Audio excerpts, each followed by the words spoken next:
Hey, somebody that our spotlight this week, people make a lot of assumptions on. It's one of the arguably the biggest names wrestling has had, and it's Vince McMahon. We're going to be focusing on today. All right. Chris picked out. So, but before we get into the spotlight segment for this one, we have a few follow-up questions with the Heyman segment that we did on our previous show. Chris wrote for us. It says, some fans might be surprised to know that you actually wrestled Paul Heyman 8 times in 2006.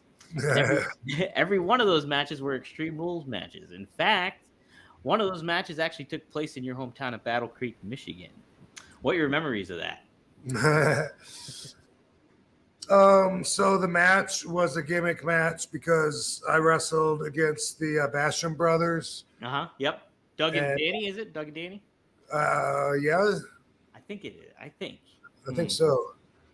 And they had masks on, and they were, I think, Paul's security or something weird like that. Okay.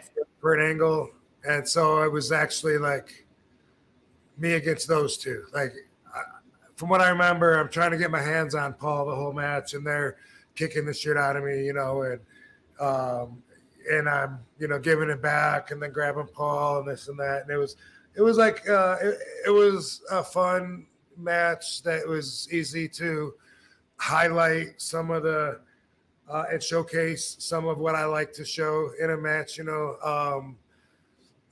but it was a gimmick match. I remember coming back to Battle Creek with it, and it just, it doesn't have the value of who are you wrestling, Paul Heyman, huh? But everyone always wants to know who you're wrestling, even if they don't watch wrestling. And you know what else they want to know? And this is annoying, and it works probably with anything in the entertainment business, because I hear the same thing when I'm doing stand-up and I invite anybody. What time you going up? Like, they're so damn busy. They gotta like just sneak in there right before your turn and then leave afterwards or something. But everybody says that. I don't know why, but it's always been that way. When I'm in someone's town, even when I was with WWE and got some tickets for some people that live in Denver or whatever, they'd always be like, "Hey, what time is your match?" I don't know, dude. What? Why? You're not gonna watch the show, or go to the show? You'll find out.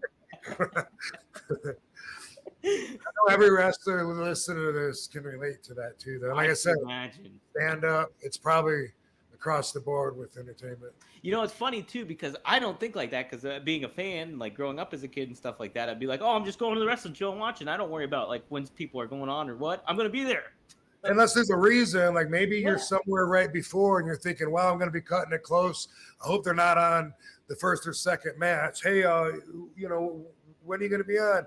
There's always exceptions. Yeah. There's always exceptions. That's a whole nother episode. Absolutely.